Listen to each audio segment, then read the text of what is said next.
प्यारे बच्चों, आज हम सूर्य के श्वेत प्रकाश का प्रिज्म द्वारा विचलन या प्रक्षेपण पढ़ेंगे। बहुत इम्पोर्टेंट तो नहीं है, लेकिन नॉलेज के लिए इम्पोर्टेंट है। ये आप पिछली कक्षाओं में पढ़ चुके हैं। जब कोई श्वेत प्रकाश किसी प्रिज्म पर गिरता है तो ये क्या होता है, 7 विभिन्न रंगों में क्या होता है, ट्रांसफ़र हो जाता है। तो यानी श्वेत प्रकाश का प्रिज्म पर पड़ने और उसका 7 विभिन्न रंगों में जो मिश्रण बन जाता है उसको हम क्या बोलते हैं, वर्ण विक्षेपण या परिक्षेपण कहते हैं। तो 7 विभिन्न रंग कौन से होते हैं, विबग्योर में सब पढ़ चुके हैं, violet, indigo, blue, green, yellow, orange और रेड। तो ये इसका क्रम होता है नीचे से। वायलेट यानी बैंगनी रंग सबसे नीचे होता है और लाल रंग, रेड कलर, सबसे ऊपर की साइड होता है। ये डेल्टा हम पीछे पढ़ चुके हैं प्रिज्म में।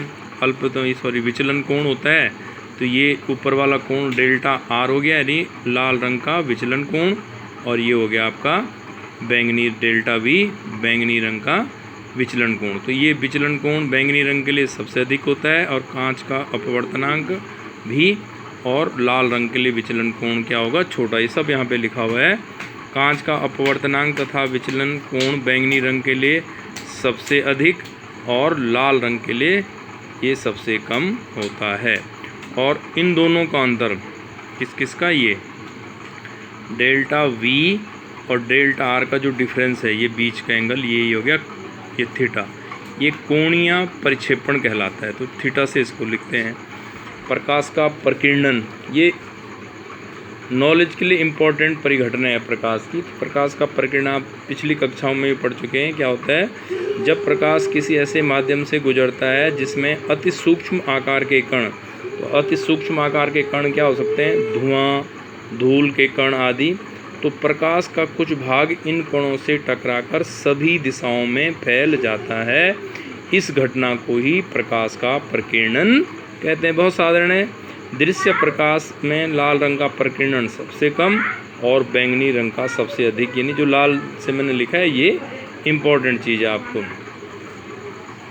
अब एक प्रकाश के प्रकीर्णन पर आधारित कुछ घटनाएं हैं, ये इम्पोर्टेंट है नॉलेज के लिए। इस साल ये कोविड-19 के कारण जो सिलेबस कटा है, तो ये इस साल आपकी परीक्षा में तो नहीं आएगा, लेकिन जान लेना चाहिए आपको थोड़ा बहुत कि आकाश और समुद्र के जल का नीला प्रतीत होना किस कारण होता है, प्रकाश के प्रकीर्णन के कारण। बरसने वाले बादलों का श्वेत दिखना प्रकाश के प्रकीर्णन की घटना के कारण। सूर्योदय सूर्यास्त का आकाश में सूर्य का रक्तचाप, यानी बिल्कुल सुबह और शाम के शाम जो है सूर्य लाल रंग का प्रतीत होता है, वो भी प्रकाश के प्रकीर्णन की घटना है, क्योंकि लाल रंग का प्रकीर्णन बहुत कम होता है और लाल रंग हमारी आंखों तक पहुंच जाता है और बाकी नहीं पहुंचते हैं। खतरे का संकेत देने हेतु लाल रंग का ही हम प्रयोग करते हैं। क्यों करते हैं, क्योंकि लाल रंग का प्रकीर्णन सबसे कम होता है। हमने यहाँ पीछे पढ़ लिया है। अब सबसे कम होगा प्रकीर्णन तो सब हमारी आंखों तक वही पहुँचेगा, इसलिए खतरे के लिए इसको प्रयोग करते हैं। कोहरे और धुंध में इंफ्रारेड फोटोग्राफी का संभव होना, ये सब प्रकाश की प्रकीर्णन की घटनाएं हैं। तो ये जानकारी के लिए टॉपिक इम्पोर्टेंट है, लेकिन अब ये न्यूमेरिकल बहुत इम्पोर्टेंट है। एक प्रिज्म के पदार्थ का अपवर्तनांक √2 है। अब प्रिज्म कोण 60 डिग्री है। अल्पतम विचलन की स्थिति में आपने अल्पतम विचलन कोण ज्ञात करना है, आपतन कोण ज्ञात करना है, अपवर्तन कोण ज्ञात करते हैं, निर्गत कोण ज्ञात करना है। तो क्या क्या चीज़ें दी हैं, 60 डिग्री ए दे रखा है, n√2 है और डेल्टा m हमें ज्ञात करनी। अल्पतम विचलन, पहला भाग है अल्पतम विचलन कोण ज्ञात करना। प्रिज्म के अपवर्तनांक का सूत्र हमने पढ़ रखा है, n बराबर क्या होता है, sin a plus delta m/2 sin a/2। अब n√2 दे रखा है और इनकी वैल्यूज़ जो दी हैं हम यहाँ पे लिख देंगे, यानी a को 60 लिखेंगे और इसको 60/30 कर देंगे। sin 30 की वज्र गुणा क्रॉस मल्टीप्लाई से यहाँ ले आएंगे, तो √ गुणा sin 30 डिग्री, बाकी ये एज इट इज़ रहेगा।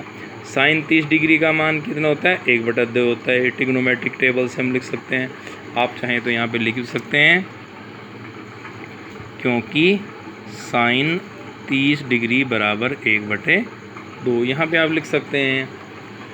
और अब क्या हो जाएगा, 1/2 ये हो जाएगा। हम इसमें क्या करेंगे, √2 से गुणा और भाग करेंगे, इसको बोलते हैं प्रमेयीकरण करना। √2 से इसको भाग भी दे दिया तो गुणा भी करेंगे, तो ये आ जाएगा 2/2 √2, यानी √2 को √2 से गुणा करेंगे 2 बन जाएगा, और नीचे 2 √2 बच जाएगा।